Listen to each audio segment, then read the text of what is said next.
While I was still grieving the sudden loss of my husband, my daughter-in-law looked me in the eye during dinner and coldly said, "Now that your husband is dead, you can grieve, pack your bags, and never come back," as if decades of love, family, and shared memories meant absolutely nothing to her.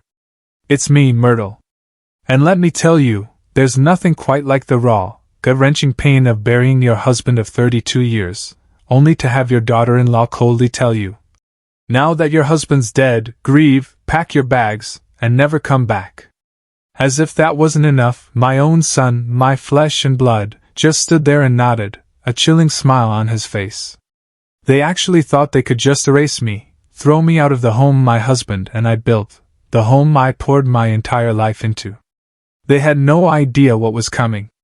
Just a week after Noel's funeral, there I was, sitting at the dining room table, the mahogany table that had hosted countless family dinners, now feeling too vast, too hollow. His empty chair loomed, a constant, painful reminder of the half of my soul that felt ripped away. "Romy," my daughter-in-law snapped. "Pass the potatoes, Myrtle," her voice like splintered ice. She'd never been warm, but tonight there was a new, cutting coldness.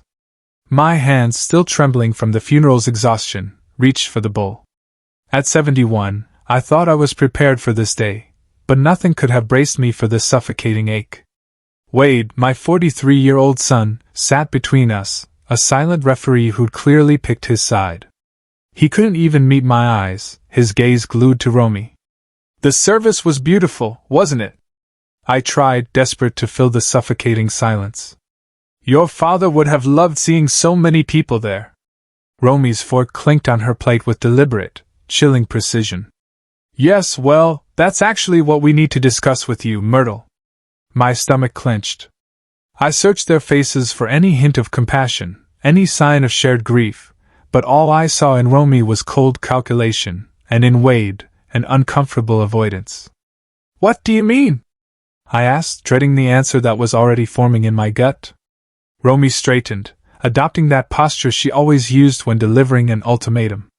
I'd seen it countless times, always when she wanted something, always when she was dictating terms about Wade's visits, or changing our cherished family traditions.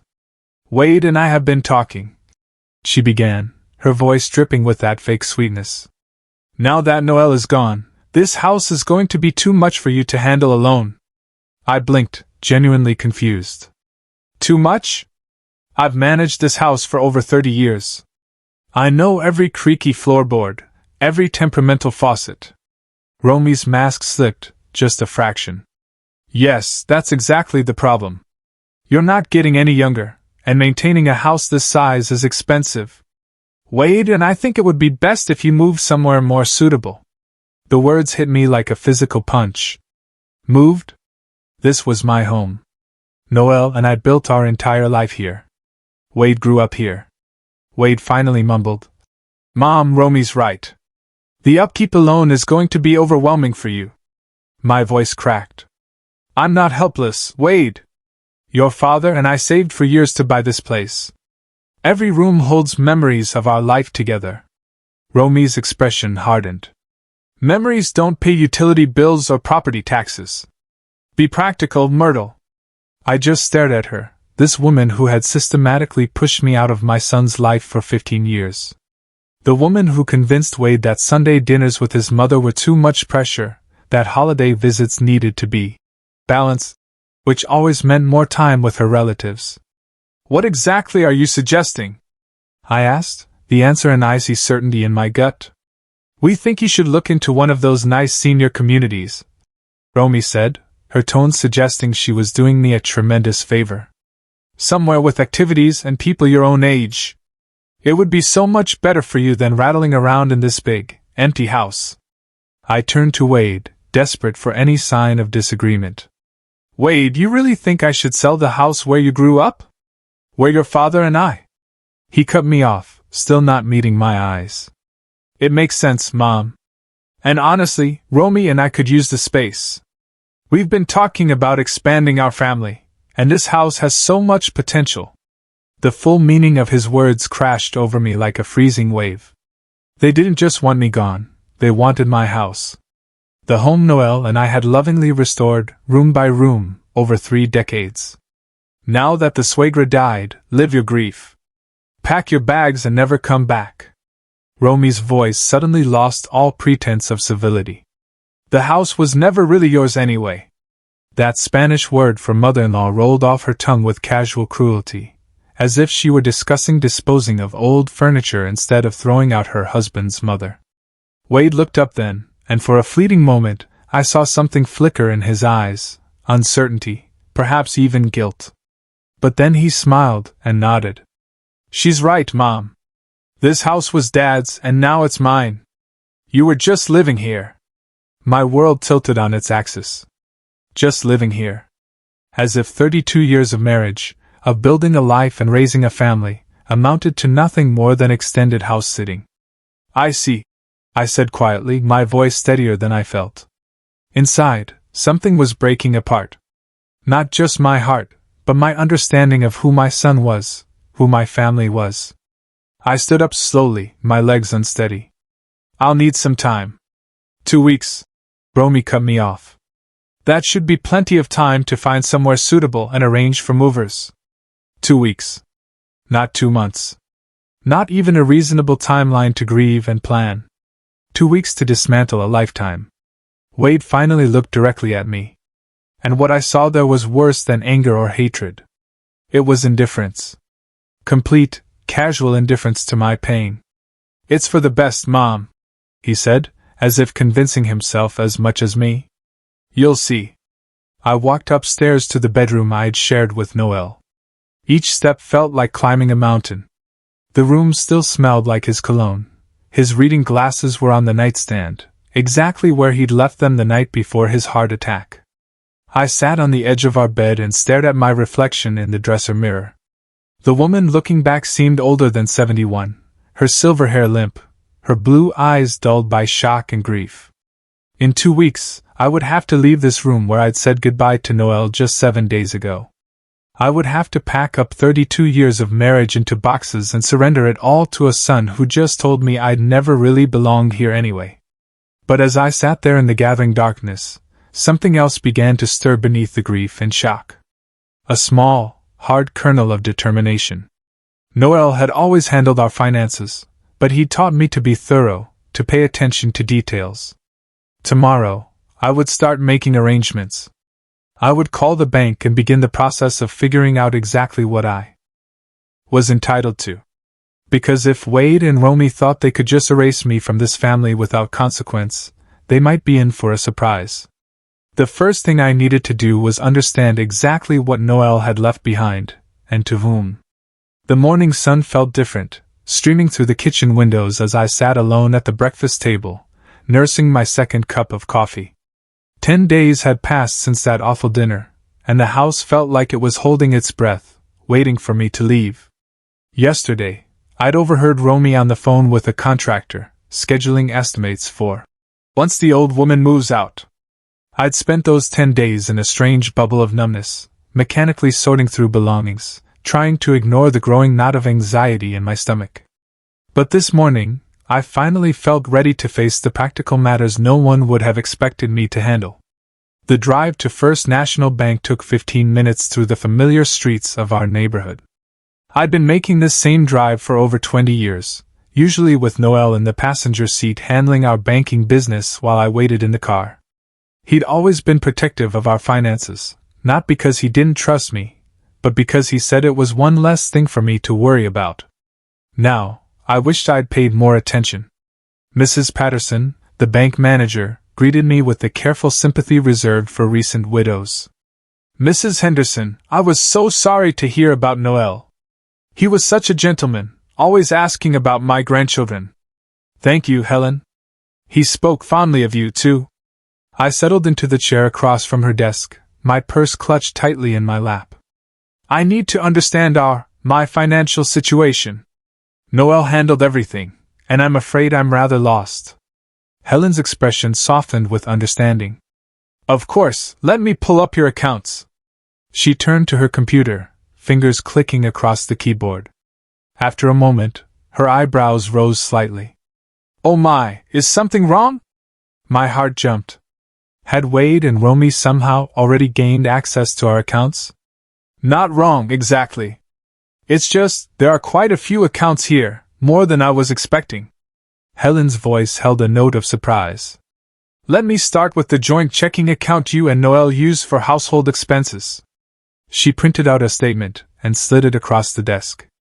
The balance was modest but comfortable, enough to cover my expenses for several months if I was careful. Relief flooded through me. At least I wouldn't be destitute. No, Helen continued. There's also a savings account in both your names. Another sheet of paper appeared.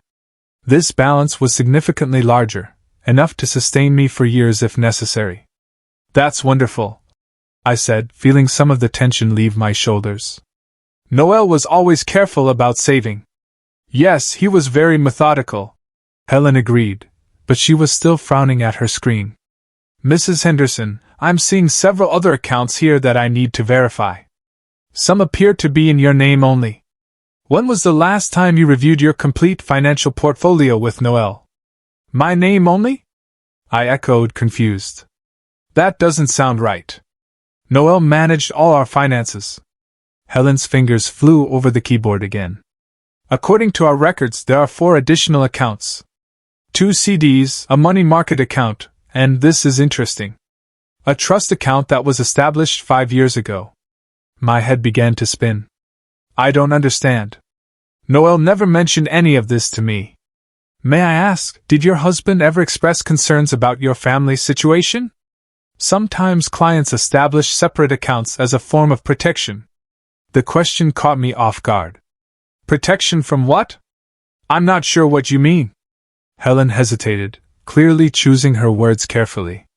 Sometimes when clients have complex family dynamics, perhaps concerns about inheritance disputes or external pressures, they take steps to ensure their spouse's financial security.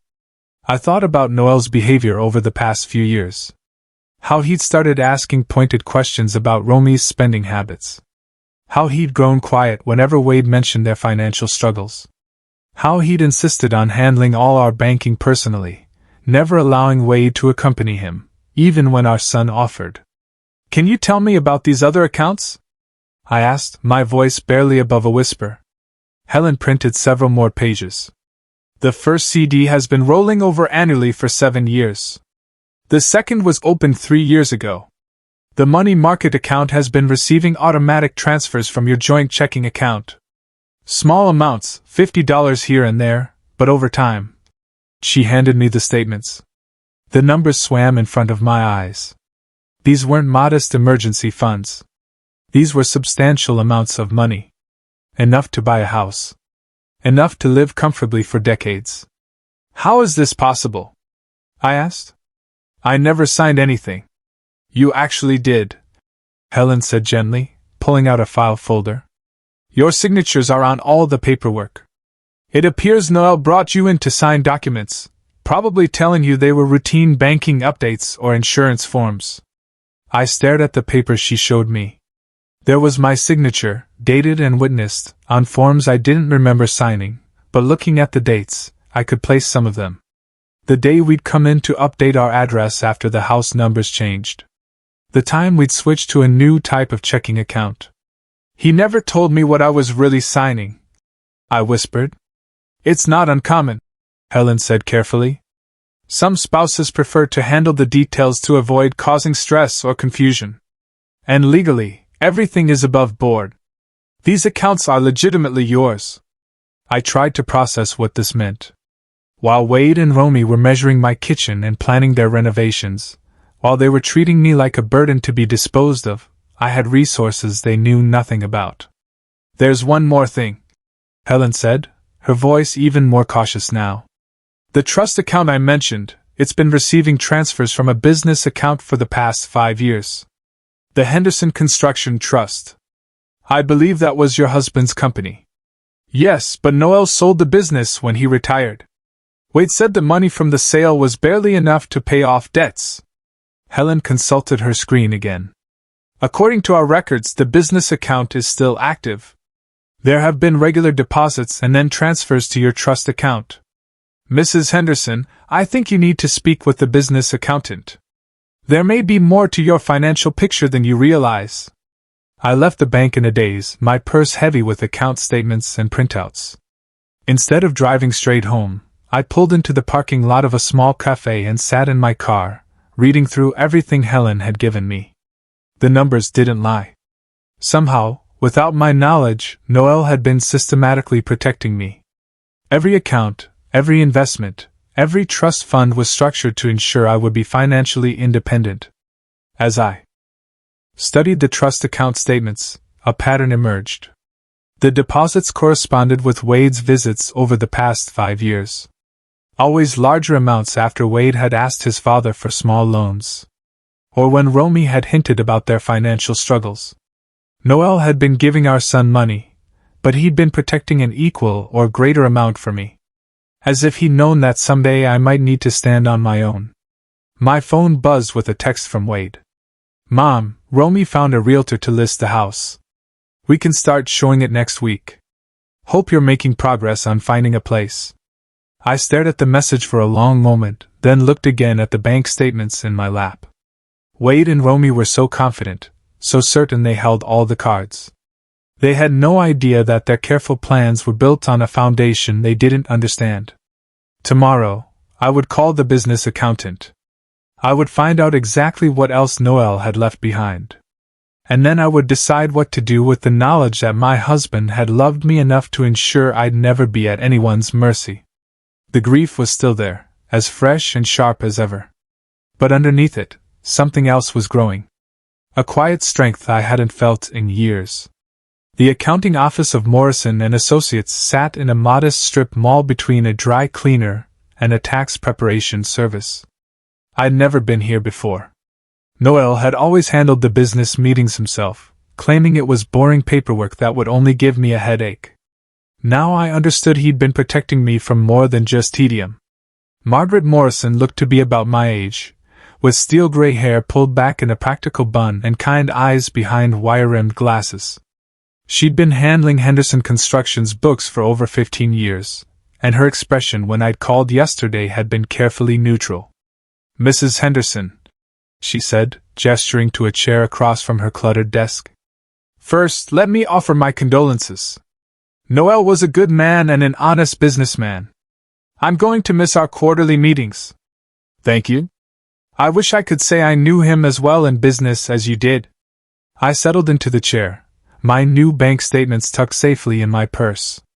I'm trying to understand our financial situation, and the bank mentioned ongoing business income that I wasn't aware of.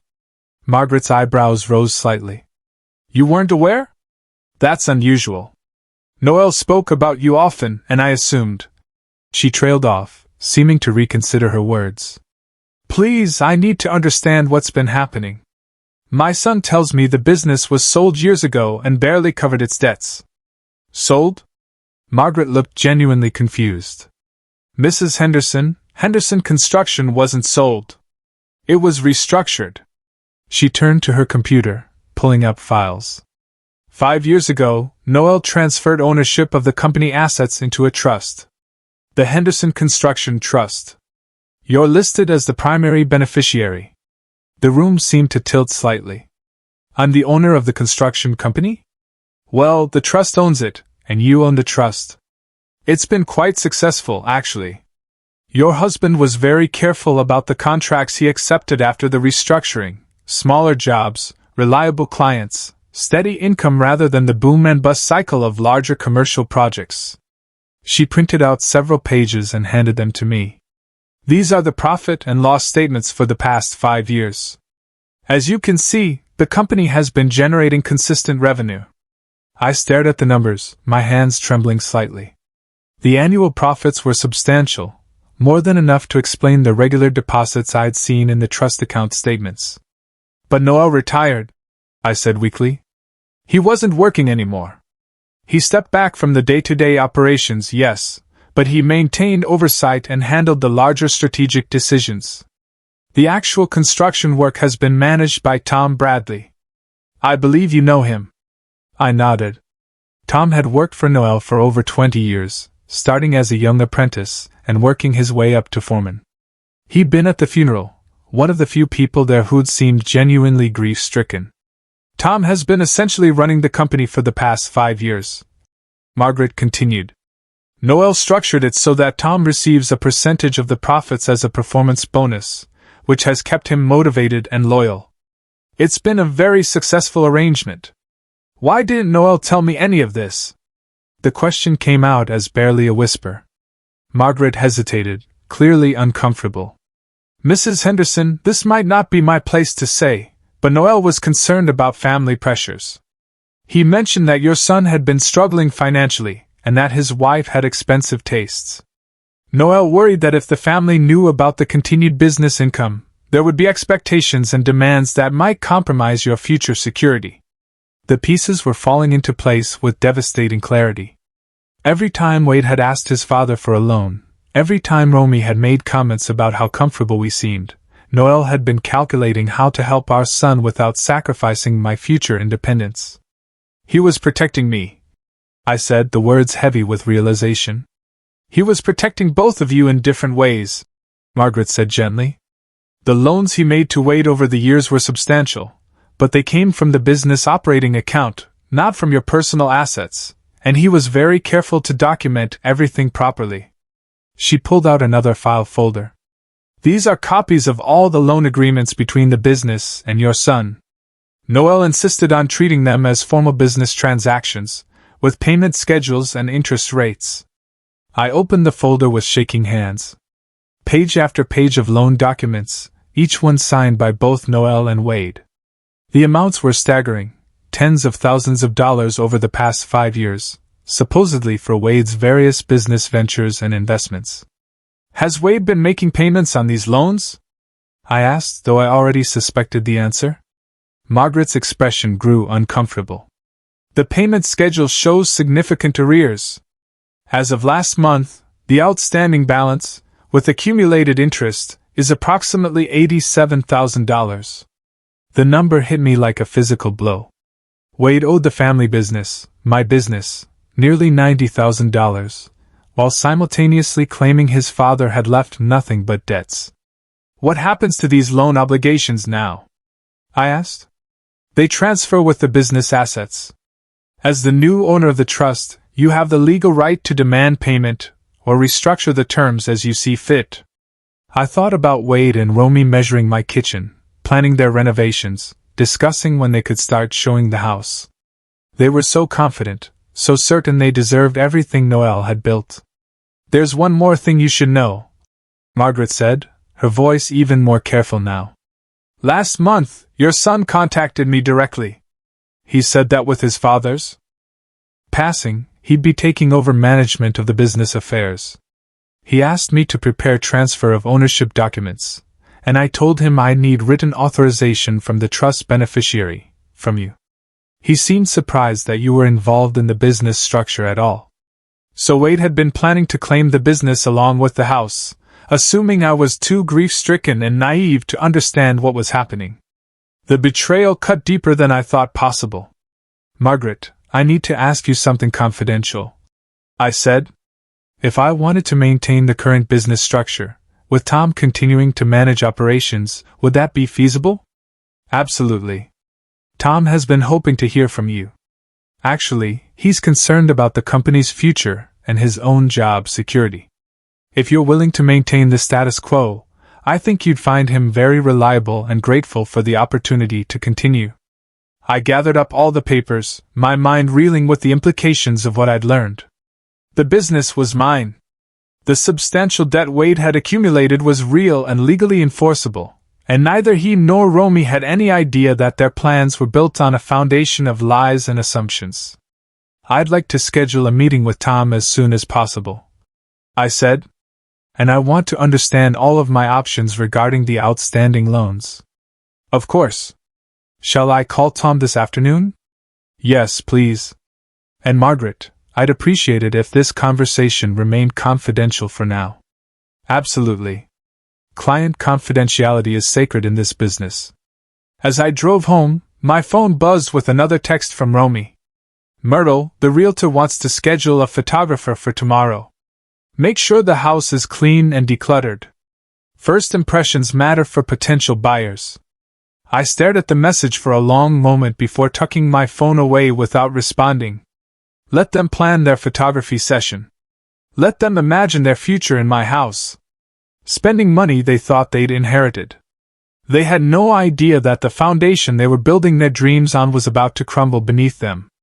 That evening, I sat in Noel's study for the first time since his death, surrounded by his carefully organized files.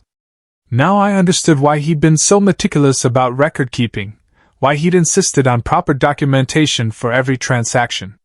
He'd been building a fortress around me, brick by brick, transaction by transaction. And tomorrow, I would start learning how strong those walls really were.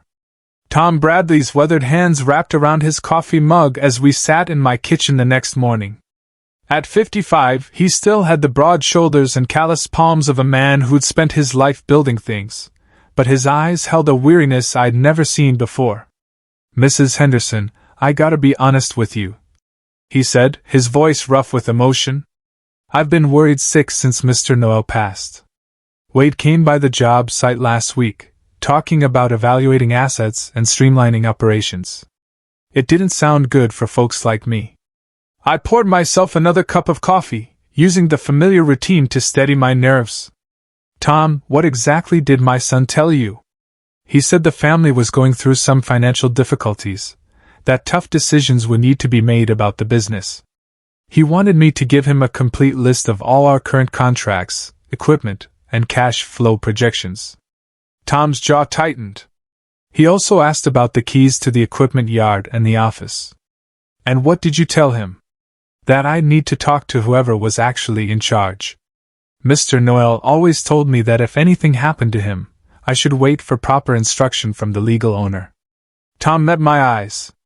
"He never said it would be Wade." Relief flooded through me. Noel had prepared for this scenario, ensuring that Tom would be a guardian of the business rather than simply handing it over to anyone who claimed authority. "Tom, I need to share something with you, but I need your word that this conversation stays between us for now." His expression grew serious. "You have it, ma'am." I spread out the documents Margaret had given me the day before. "I own Henderson Construction. Not Wade. Not the estate. Me. Noel transferred everything into a trust 5 years ago, and I'm the beneficiary." Tom's eyes widened as he studied the papers. "Well, I'll be damned. Pardon my language, ma'am, but Mr. Noel was always thinking 3 steps ahead." He was indeed. "And according to these records, the business has been quite profitable under your management." A flush of pride crossed Tom's features. "We've built a good reputation, Mrs. Henderson.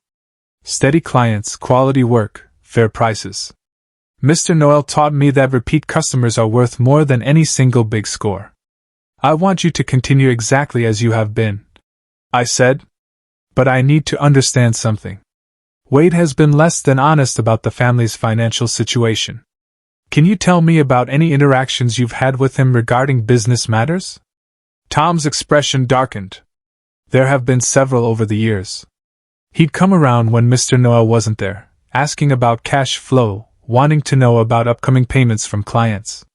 A couple of times he suggested that maybe the business could help him out with some temporary funding for investment opportunities." "And what did you tell him?" "That he need to talk to his father." "I'm not stupid, Mrs. Henderson." I could see what was happening. Tom's voice grew harder. "Last year, he actually showed up at the bank the same day we deposited a big payment from the Morrison office building project. Just coincidence, he said, but he was mighty interested in talking to the teller about the deposit." My stomach clenched. Wade had been monitoring the business income, probably trying to time his requests for loans to coincide with maximum available cash. "Tom, I want to ask you something, and I need complete honesty. Do you think Wade understands how much money has been flowing through this business?" Tom was quiet for a long moment, considering. "I think he knows it's more than your family let on, but I don't think he knows the full extent. Mr. Noel was very careful about keeping business and personal finances separate, at least on paper." "What do you mean?" "Well, your husband was smart about it. When Wade would ask for help, Mr. Noel would tell him the business was struggling, that margins were tight, but then he'd find a way to help anyway, usually as a loan from the business account rather than from his personal funds. Tom pulled out his own small notebook, worn from years of use. I keep track of everything, Mrs. Henderson. It's a habit Mr. Noel taught me. According to my records, Wade has received payments totaling about $93,000 over the past 5 years. The number was even higher than what Margaret had shown me. Payments, not loans. That's what I mean about Mr. Noel being smart. He'd structure them as loans on paper, with payment schedules and everything, but he never actually enforced the payment terms. Wade would miss a payment, and Mr. Noel would just let it slide. So Wade thinks he owes nothing. Wade acts like he owes nothing. Tom corrected. Whether he really believes it or just pretends to believe it, I can't say. As if summoned by our conversation, I heard a car door slam in the driveway. Through the kitchen window, I could see Wade's Honda Pilot parked behind Tom's work truck. That's my son, I said quietly. I don't want him to know we've been talking about business matters. Tom nodded and quickly gathered up the papers I'd shown him. Mrs. Henderson, whatever you decide to do, you have my full support. Mr. Noel was a good man, and he trusted you enough to put everything in your name. That's good enough for me. Wade walked in without knocking, something that would have irritated Noel, but which I'd learned to accept over the years.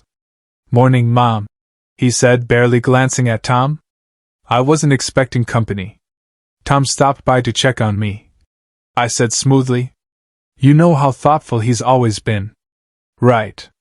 Wade's attention was already elsewhere, his eyes scanning the kitchen as if evaluating it for resale. Actually, Tom, I'm glad you're here. We need to talk about the business situation. Tom's expression became carefully neutral. Oh, with Dad gone, there are going to be some changes. The family needs to make some practical decisions about assets and ongoing obligations. I watched this exchange with fascination. Wade was so confident, so certain of his authority. He had no idea he was trying to claim something that had never belonged to him. What kind of changes? Tom asked. Well, we'll need to evaluate whether it makes sense to continue operations or if it would be better to liquidate assets and settle any outstanding debts. Wade's tone was casual, as if he were discussing what to have for lunch. I see. And who's making these decisions? Wade blinked, clearly not expecting the question. The family, of course. I'll be handling Dad's business affairs going forward. Will you now? Tom's voice was carefully neutral, but I caught the slight emphasis on you. Mom, you might want to make some fresh coffee, Wade said, dismissing me as he always had when important conversations were taking place. Tom and I need to discuss some technical details. But I didn't move. For the first time in years, I stood my ground. I'll stay, thank you.